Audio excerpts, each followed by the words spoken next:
Good morning. I'm Harley Schlanger from the LaRouche Organization with your daily update for September 28th, 2021.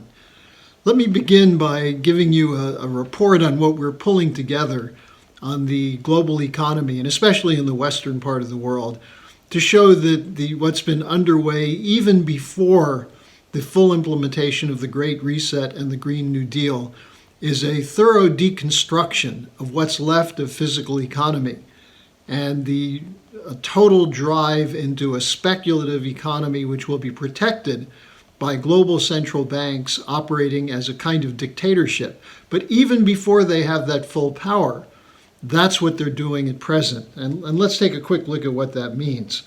This is a part of a long arc which goes back to 1971, the decision on August 15th, 1971, to end the Bretton Woods system and take the dollar off the gold reserve basis.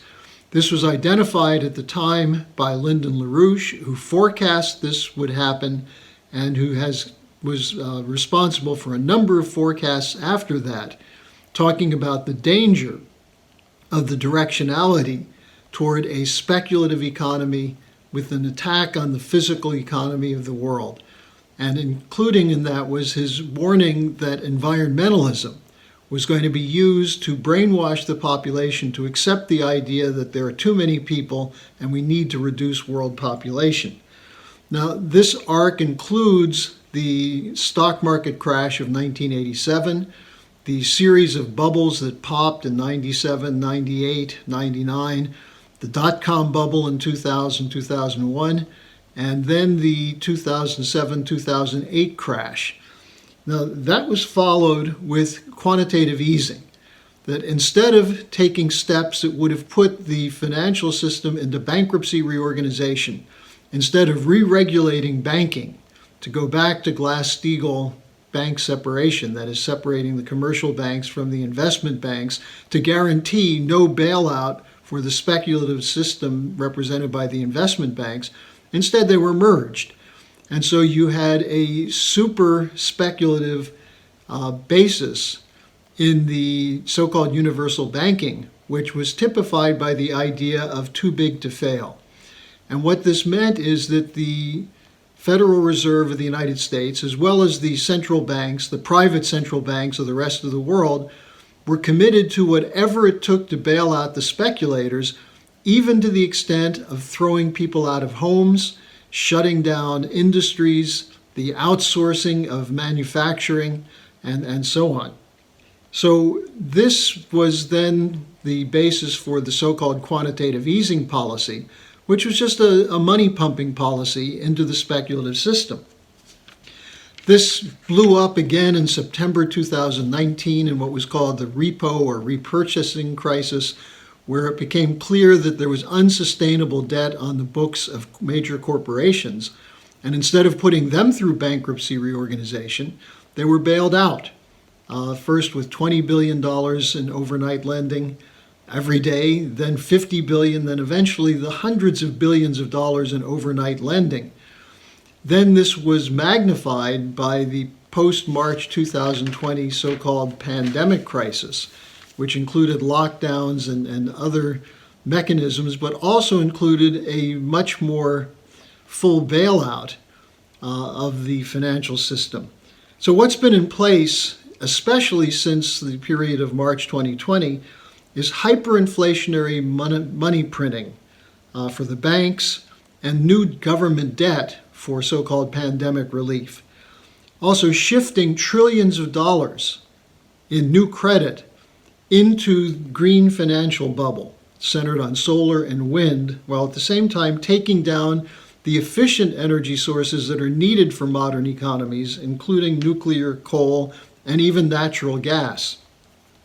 Now, the latest to hit Europe, just from the last few weeks, is that you have it's a little longer than that in terms of this first point, but a doubling of the prices of natural gas. In the United Kingdom, it's quadrupled. You have retail suppliers of electricity in the United Kingdom going out of business. This is the so-called Enron model, where you offer cheaper utility prices by so-called competition, which means there's built-in obsolescence, there's no upgrading, It was what caused blackouts in California and Texas. That's been in place in Britain and in most of Europe. And it's hitting now with the shutdown of the electricity suppliers. You also have a shortage of fuel. You have queues at gas stations. You have the closing of gas stations throughout the United Kingdom. And coal prices are up 60%. So the overall cost of electricity is already skyrocketing. And then in the United States, you add to that the breakdown of the transportation, freight transportation, and you see that we're in a full-fledged global crisis. Now, that's why the LaRouche organization put out a report called The Coming U.S. Economic Miracle on the New Silk Road. It's a 56-page report. You can download it from the LaRouche organization website.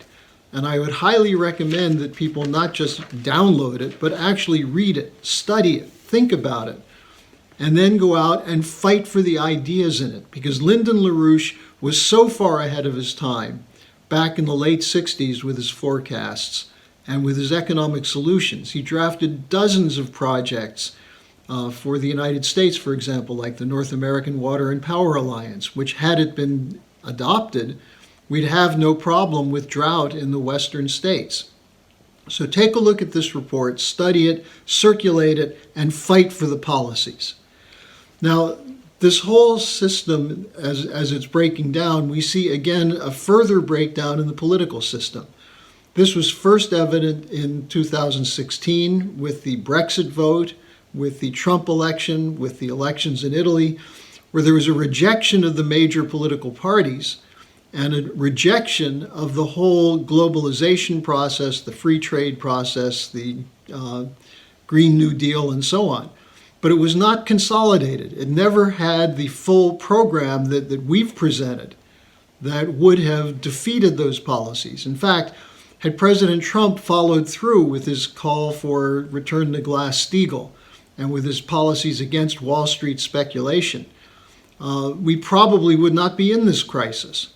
But for a variety of reasons, including Russiagate, including the attacks on him, but also the fact that both political parties in the United States are completely controlled by the speculators of Wall Street and the City of London, these policies were not implemented. Now we're seeing a shift in the other direction. With the Biden election in the United States and the push for the Green New Deal, and now we see it in the German election.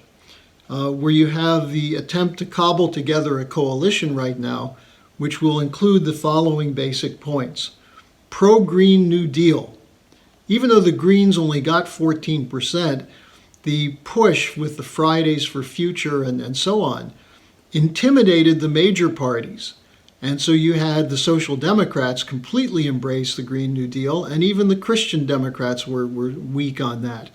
The Free Democrats, which are the third party of the coalition, probably if it's a Social Democrat, Green, Free Democratic Party, they had been against the Green New Deal, but they embraced it for opportunistic reasons. So you have the Green New Deal and the Great Reset on the agenda now in Germany with very little opposition. Pro-NATO. That is a commitment to the anti-Russia, anti-China policies that are coming out of the City of London and Wall Street, blaming Russia and China for various problems, but urging a rearmament in Germany and the establishment of a European defense force to coordinate with NATO. Why is that happening? Well, NATO is moving into the Pacific. The so-called North Atlantic Treaty Organization is going to have a Pacific NATO centered around the Quad and AUKUS, the Australia, UK, US New Security Pact.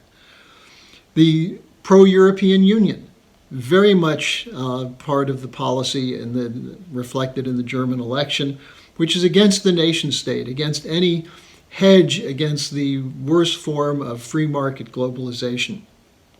There was a paper from the German Council on Foreign Relations for what the new government must do. And what they said is set up a European Union joint defense force, rearmament, increase defense spending, and prepare the population for an aggressive push against China and Russia. The campaign itself was characterized by no serious discussion about what to do, for example, with the security crisis emerging from a bankrupt and impoverished Afghanistan. No discussion really of strategic issues. Just repetition of London's line on China and Russia as authoritarian threats to the West and the need for a robust counter to that. So this is the direction that the world appears to be heading, only if you're limited to the view from the Western press. The fact is there's an alternative coming out of Eurasia, which could immediately incorporate and include support from the United States as the alternative to this globalized train wreck which is otherwise underway. So make sure you go to the LaRouche Organization website, get your copy of our new report, and join us. I'll see you again tomorrow.